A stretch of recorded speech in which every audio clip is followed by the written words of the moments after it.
Meus queridos, em 89, já em 89, haviam questões maravilhosas. E esta é da UNB. Ela diz o seguinte: em cada um dos tubos de ensaio, A, B, C e D, em cada um dos tubos de ensaio foi colocado um grama fragmentado de zinco. Muito bem. Em cada um dos 4 tubos foi colocado igual volume de ácido clorídrico, 2 mol por litro. Bom, então o zinco está aí, não dá para enxergar, e aí está o ácido clorídrico dentro d'água, na forma aquosa de solução e de mesma quantidade. Os volumes de ácido são os mesmos e a massa de zinco é a mesma. Granulado a que ponto? Vamos decidir agora. Muito bem, observou-se o desprendimento de gás e calor. Baseando-se nos dados, julgue os itens abaixo.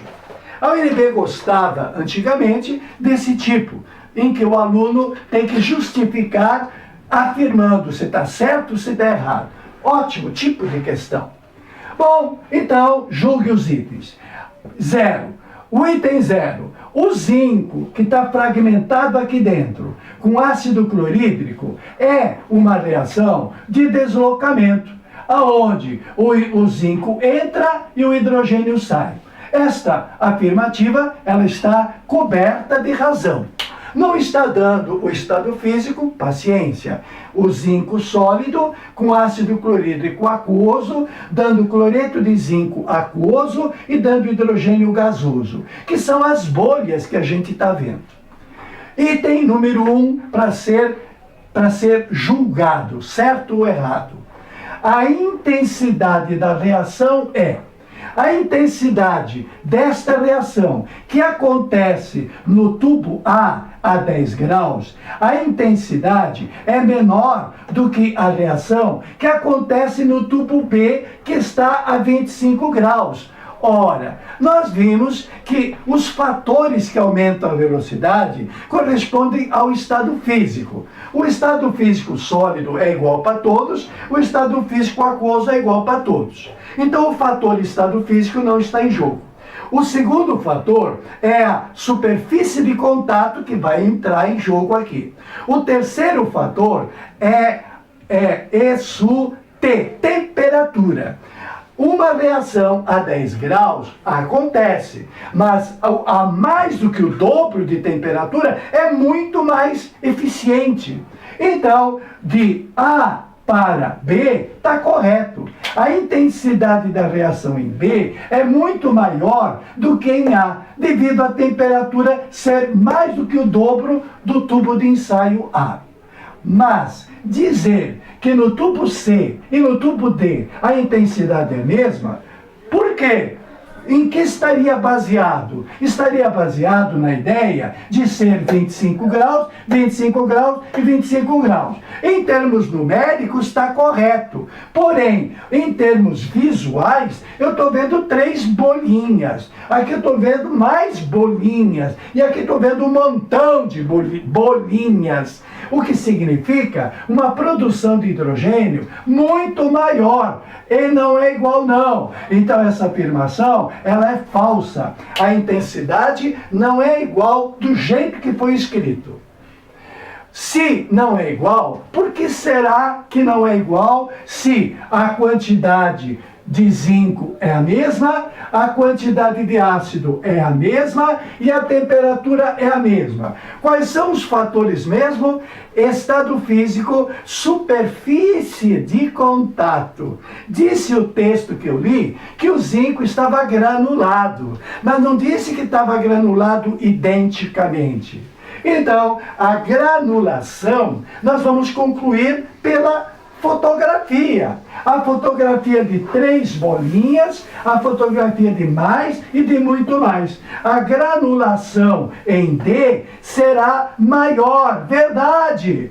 Se o zinco estiver mais pulverizado, mais granulado, com um grãozinho menor possível. Se no D tiver pó de zinco, a superfície do contato do ácido com o zinco será total.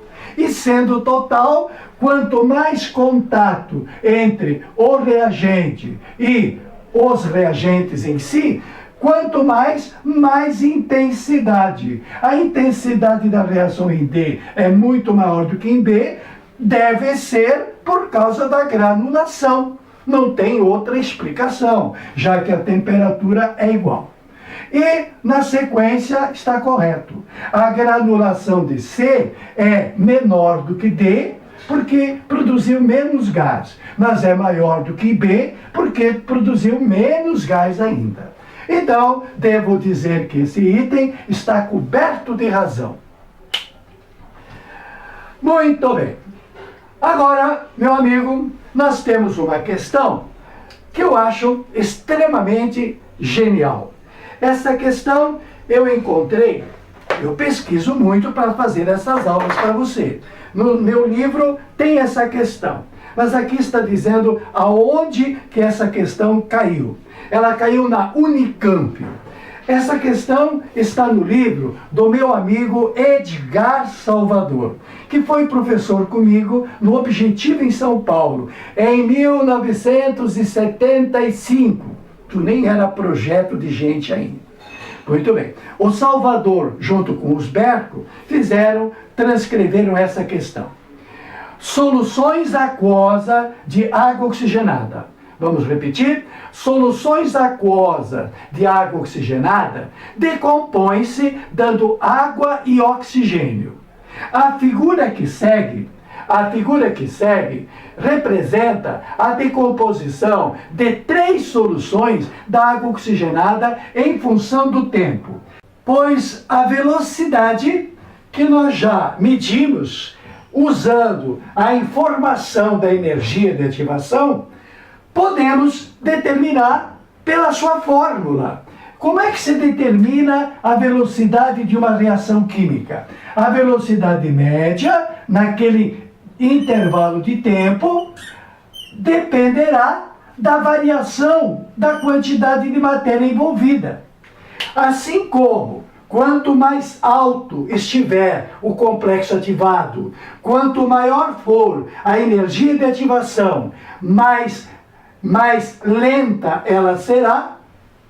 Por isso, do segmento S para o segmento T, foi o processo mais lento. Enquanto que, quanto menor a energia de ativação, por mais baixo que esteja o complexo ativado, mais rápida é a reação.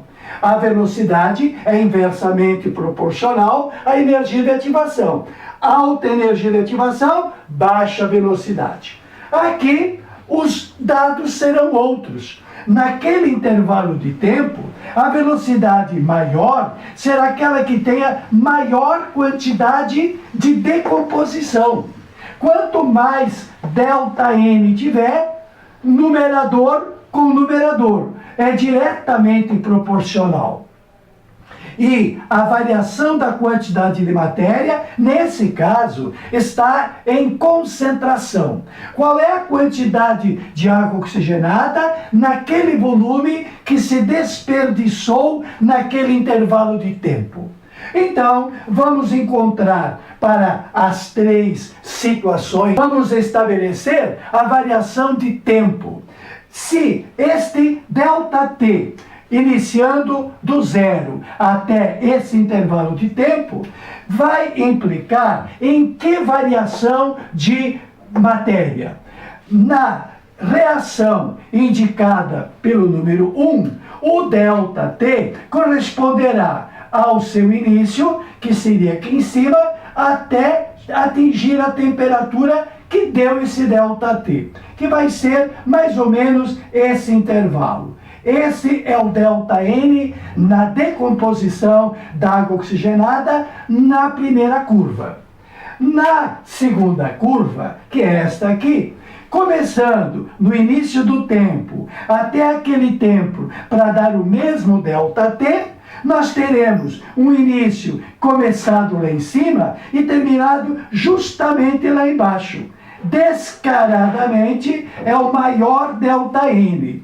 Se nesse intervalo de tempo, ΔT, igual a todos, esta é a maior variação da quantidade de matéria, numerador com numerador. A velocidade será maior na curva indicada por 2. Ora, pensando nesta informação de que o trióxido de ferro ou óxido férrico seja o catalisador, é justamente quando a reação estiver catalisada que será mais rápida. Então, se a pergunta discretamente foi colocada, qual é a reação catalisada, pois será aquela que seja a mais rápida. E a mais rápida foi a número 2. O gráfico indicado por 2 revela maior velocidade, por apresentar maior variação de água oxigenada, no sentido de diminuir sua concentração. Então, velocidade maior, que já foi avaliada em termos de menor energia de ativação, velocidade maior é avaliada pela maior variação da quantidade de matéria. E por que? Bom, tudo isso nós já explicamos. Porque o catalisador provoca um abaixamento do complexo ativado, tornando a energia de ativação menor. Menor energia de ativação, mais rápida. Na variação de tempo que estamos considerando, a curva 3 começa com esta quantidade. Então, qual é o ΔN para a curva número 3? O ΔN é pequeno.